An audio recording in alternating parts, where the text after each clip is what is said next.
Biasanya mengatur supaya baik, memelihara, merawat supaya tidak sakit, supaya tidak mati, menumbuh kembangkan supaya berkembang, membimbing dan memimpin agar tujuan yang ingin dicapai bisa terwujud. Jadi pengertian manajemen sebetulnya banyak, tapi saya ingin memberikan pengertian itu bahwa manajemen itu artinya mengurus itu mengatur, memelihara, dan juga merawat, kemudian menumbuh kembangkan, membimbing, memimpin supaya tujuan yang sudah ditentukan sebelumnya itu bisa tercapai. Nah ini paradigma manajemen TKTP. Saya ingin memberikan sesuatu yang kemudian 10 tahun yang lalu ini tidak diberikan. Kita ingin ada perkembangan zaman, maka kita pun manajemen TKTPA perlu kemudian menyesuaikan. Ya, TKTPA sebagai sebuah lembaga pendidikan keagamaan formal, bahkan sebuah organisasi pun ketika dibentuk pasti punya tujuan. Nah, untuk mencapai tujuan ini dibutuhkan beberapa hal. Ya, ada 5M. Ada money, methods, materials, dan market. Jadi dibutuhkan ada SDM, ada pendanaan, ada kemudian cara atau metode yang digunakan untuk mengelola TKTPA, ada sarana prasarana yang harus dikelola, ada market atau pangsa pasar atau potensi objek yang menjadi sasaran TKTPA. Saya ingin kemudian kita bicara ini karena banyak sekali TKTPA yang sebetulnya dia punya market, dia punya pangsa pasar, dia punya potensi objek yang bisa dilibatkan ke TKTPA, tetapi tidak dikelola dengan baik. Nah, kalau ini dikelola, ya, di-manage, maka insya Allah tujuan dari TKTPA yaitu menyiapkan terbentuknya generasi Qurani, insya Allah akan bisa terwujud. Nah, SDM ini, Bapak Ibu sekalian, ini adalah unsur yang sangat penting di dalam manajemen. Karena apa? Karena kalau tidak ada SDM-nya, organisasi apapun, termasuk TKTPA ini tidak akan pernah jalan. Dan SDM ini masih menjadi problem besar TKTPA yang ada di sini. Jadi keluhannya apa? Tidak ada orangnya, tidak ada yang mengajar. Ya kan? Nah, Ustaz-ustaz yang dirahmati Allah, karena SDM ini adalah unsur manajemen yang sangat penting, ya, yang harus ada. Tidak ada dananya kita masih bisa jalan, tapi kalau sudah tidak ada SDM, maka ini tidak akan bisa jalan. Karena SDM ini adalah unsur yang sangat penting, maka harus direncanakan dengan matang. Apa yang harus direncanakan dengan matang? Yang pertama adalah kualifikasi dan kriteria. SDM di TPA itu ada dua, ada tenaga pendidik yaitu ustadz-ustadzah, dan ada tenaga kependidikan yaitu direktur dan staf-stafnya. Walaupun nanti antara direktur dan ustadz jadi satu, dan direktur ya jadi ustadz kan gitu. Iya kan? Tetapi ini harus ada kualifikasi, harus ada kriteria. Kriterianya ustadz itu apa? Tadi disampaikan oleh Ketua Barko, ya. Beliau mengatakan bahwa berupaya agar ustadz-ustadz itu punya syahadat di Godean. Makanya perlu kemudian ada kursus-kursus KTA, kursus tafsir Al-Quran, bagaimana agar ustadz-ustadz punya kualifikasi yang baik tentang membaca Al-Quran. Termasuk direktur. Direktur itu harus punya kualifikasi dan kriteria bagus sekali. Harus ada itu.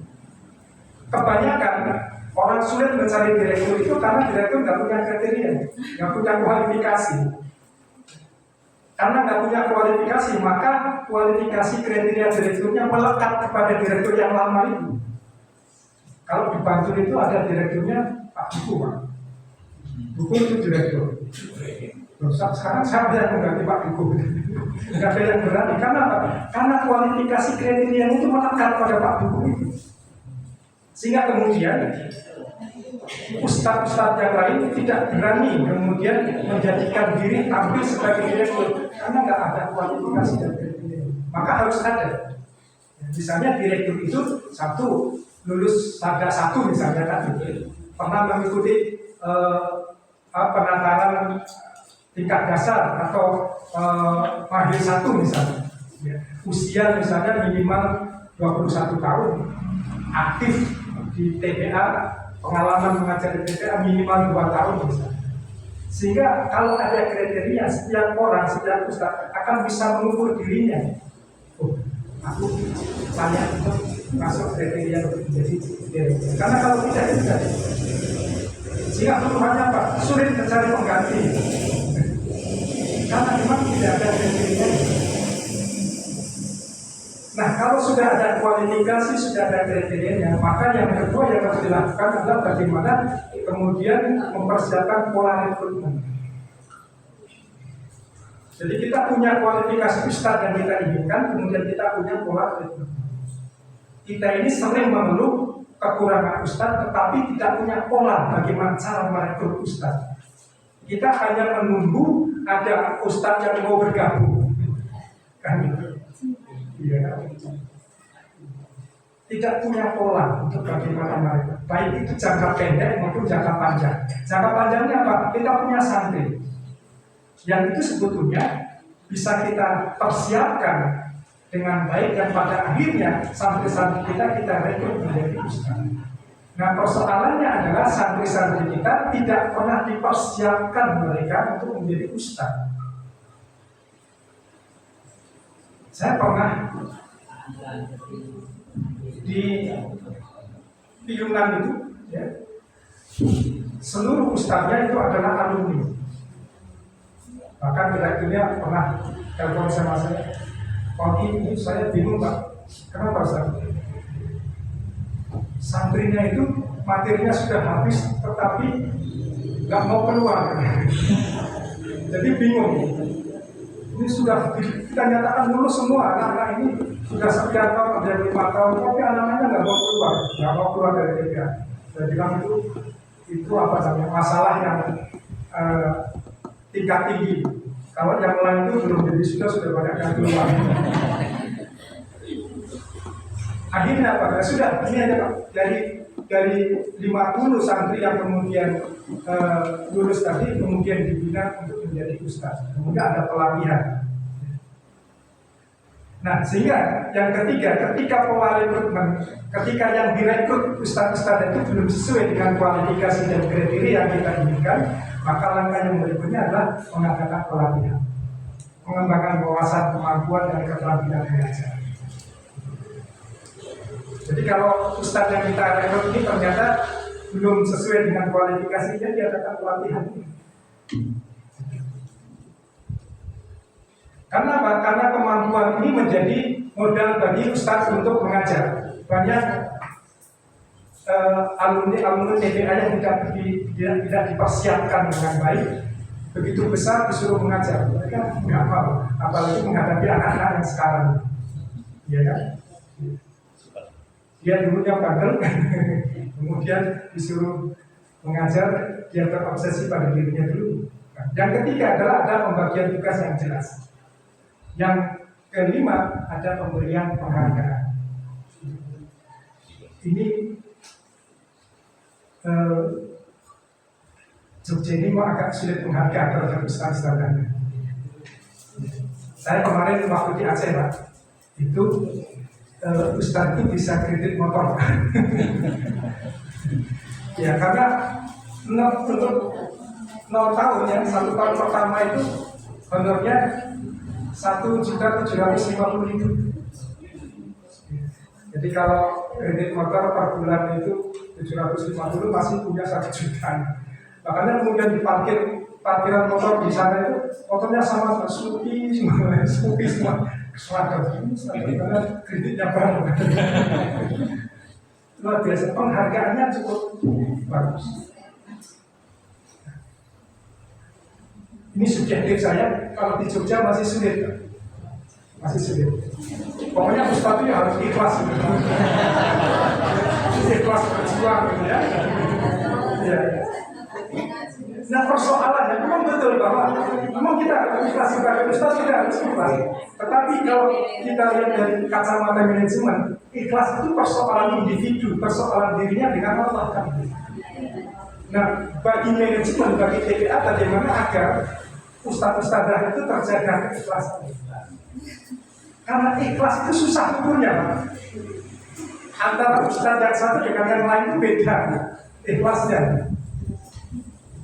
Saya pernah soal akreditasi di TPA Al-Marki di Gunung Kidul di daerah Hongkong. Ternyata ustadz di sana, saya baca di laporan keuangannya ada yang per bulan 600.000, ada yang 500.000. Ternyata per hari itu 30 hari. Iya, 5 hari masuk. Saya bilang ini kalau di Jogja ini sudah cukup besar, 30.000 per hari. Memang yang lain ada 5.000. Saya cuma 2.000 per hari. 30.000 sudah luar biasa. Dan sampai sekarang saya ingat betul apa yang disampaikan oleh Komite Wali Santri pada saat itu. Karena begitu Ustaz, kami ingin agar anak-anak kami itu dibimbing oleh ustaz-ustaz yang punya komitmen. Karena tadi ikhlas itu susah ukur. Oleh karena itu, karena kami ingin agar anak-anak kami dibimbing oleh ustaz-ustaz yang punya komitmen, maka kami sebagai wali santri juga punya komitmen. Nah, ternyata dua komitmen yang bertemu antara ustaz dengan orang tua ini menghasilkan TPA yang luar biasa. Sehingga pada tahun 2015 TPA Al-Marki ini kita jadikan sebagai TPA percontohan di santrinya ada 140. Walaupun dalam perjalanan kami ke sana 2 jam setengah, tapi ternyata di satu daerah Hongkong yang besar ada TPA yang luar biasa. Kemudian yang berikutnya adalah uang pendanaan. Dana ini memang bukan segalanya, tetapi untuk berkembang TKTP ini butuh dana. Nah, jenis biaya ini ada biaya operasional, ada biaya investasi, ada biaya personal. Mungkin yang perlu dipertanyakan adalah biaya personal. Apa sih biaya personal itu? Biaya personal itu adalah biaya yang dikeluarkan oleh santri pada saat dia mengikuti pendidikan di TKTP. Rumusnya adalah total biaya dibagi jumlah santri. Contoh, biaya per bulan, biaya operasional per bulan, total biaya yang dikeluarkan oleh TPA itu misalnya 2 juta. Santrinya ada 50. Berarti satu santri membutuhkan berapa? 40.000. Gimana? Iya, 40.000. Kalau kemudian saya sering mengatakan, Bapak Ibu sekalian, TPA ini biaya operasionalnya total biaya yang dikeluarkan adalah 2 juta, Bapak Ibu sekalian. Nah, santri kita ada 50. Berarti setiap santri itu butuh biaya berapa? 40.000. Nah, kalau panjenengan SPP-nya 10.000, 30.000 toh bisa apa? Dan ini wali santri harus tahu, harus tahu. Walaupun kita tidak kemudian memaksa dia harus bayar 40.000, tapi harus tahu bahwa kalau panjenengan infaknya 10.000 dan 30.000, siapa yang benar? Supaya apa? Supaya jangan sampai ustaz itu menjadi ujung tombak sekaligus ujung tombol. Kalau kuat nggak apa-apa, takutnya nggak kuat Pak. Ujung tombaknya tidak nggak kuat. Mungkin ujung tombaknya masih oke, tapi kalau sudah ujung tombak, nah ini harus disampaikan juga kepada wali santri.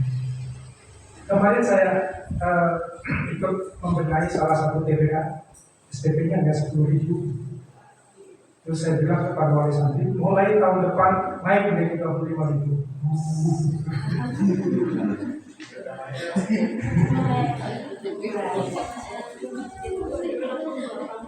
Tapi ini harus dijelaskan, ini harus dijelaskan. 25.000 itu memang kalau dilihat 25.000-nya besar, karena masuknya 5 hari. Kalau 25.000, 5 hari masuk dan 1 bulan itu 20 kali pertemuan, gimana? 20.000 dibagi 20 itu sebetulnya sekali masuk biayanya hanya 1.250. Masih di bawah biaya parkir motor. Iya kan? Parkir motor berapa? 2.000. Nah ini parkir anak untuk ngaji 1.250 aja kebingungan, seolah-olah kemudian merasa tidak mampu membayar. Saya sering tanya sama orang tua para wali, Bu panjenengan pernah nggak menghitung berapa per hari biaya parkir? Ternyata ada yang 4.000 loh Pak. Bapaknya, ibunya, anaknya sehari loh 4.000 itu ada. Kalau dikalikan 30 berapa itu? 120.000. Oke lah kita hitung 20 hari aja 80.000. Apakah mereka merasa bahwa biaya parkirnya sangat mahal? Itu enggak. Nah itu TPA 25 itu merasa mahal. Karena apa? Karena kadang-kadang mindsetnya tidak terbuka. Seolah-olah mengaji itu mahal. Dan ini ngaji itu gratis. Iya ngajinya gratis, tapi TPA untuk berkembang itu butuh biaya. Kalau siapa yang kemudian membiayai bersama-sama dengan wali santri, ini akan muncul besar. Karena saya sering mengatakan kepada wali santri bahwa kewajiban mengajarkan Al-Quran itu adalah kewajiban orang tua. Nah, kalau kemudian panjenengan menitipkan di TPA, maka kewajibannya adalah bagaimana agar TPA ini bisa berkembang.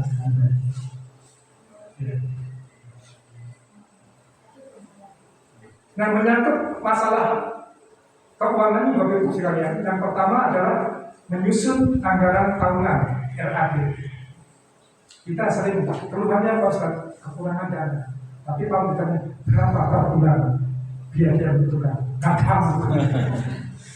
Karena tidak pernah menyusun berapa yang dibutuhkan, apa saja kebutuhannya. Harus punya menyusun anggaran tahunan. Kemudian setelah menyusun menginventarisir sumber-sumber dana, wali santri kemudian masyarakat, kita inventarisir. Setelah kita inventarisir, kemudian kita merencanakan dengan matang bagaimana pola rekrutmennya. Saya dulu pernah mengatakan, pernah menyampaikan, pernah melakukan seluruh masyarakat kita undang ke TPA, kemudian kita presentasikan tentang program-program TPA, apa targetnya. Ternyata ketika beliau tahu tentang TPA kita, target-target pembelajaran, tujuannya apa, mereka respon. Saya yakin bahwa masih banyak orang baik di sekitar kita yang mereka mungkin belum tahu tentang TPA. Nah, kemudian yang ketiga adalah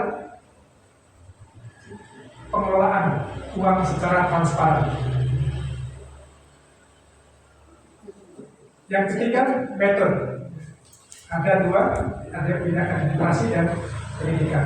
Bidang pendidikan, sistem dan metode penerimaan santri baru ini juga penting. Kita nggak pernah kemudian kapan tahun ajaran baru TPA kita.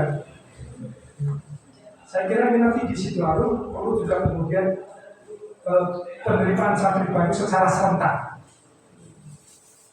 Iya, misalnya mulai tanggal berapa sampai tanggal berapa serentak dibuka penerimaan setiap TPA itu kemudian membuka pendaftaran santri baru sehingga kemudian masyarakat terkondisi dengan TPA, bukan TPA yang dikendalikan oleh masyarakat. Kalau sekarang kan nanti tiap hari ada yang daftar kan gitu ya, nah itu sulit nanti dalam pengelolaan di KTP.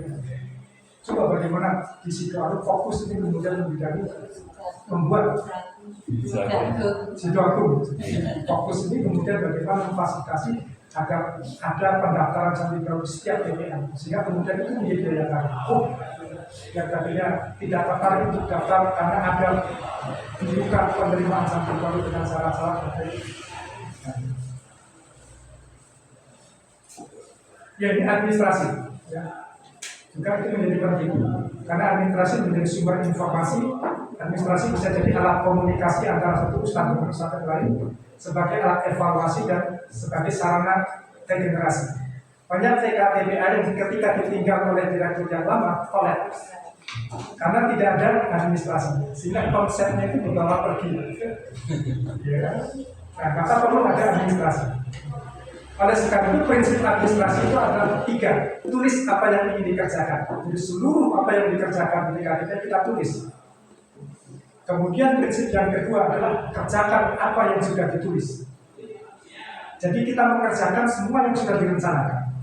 Dan yang terakhir ini yang biasanya tidak dilakukan. Apa? Menulis apa yang sudah dikerjakan. Jadi kita membuat perencanaan semua apa yang kita kerjakan termasuk kurikulum tulis, kemudian kerjakan apa yang sudah ditulis, dan kemudian tulis apa yang sudah dikerjakan. Nanti ini bisa dibaca karena waktunya sangat mepet. Ini macam-macam administrasi. Nah, kemudian yang perlu dikelola tadi adalah sarkas. Di TKTP itu ada sarana belajar dan ada sarana bermain. Kenapa perlu ada sarana bermain? Ini sebagai konsekuensi dari pilihan TKTPA dengan menggunakan istilah taman. Taman itu adalah tempat bermain yang menyenangkan. Makanya harus ada sarana bermain, sampai sarana belajar. Nah, yang kelima ini adalah market sebagai penentu. Market ini adalah pangsa pasar atau potensi objek yang menjadi sasaran masalah dari TPA.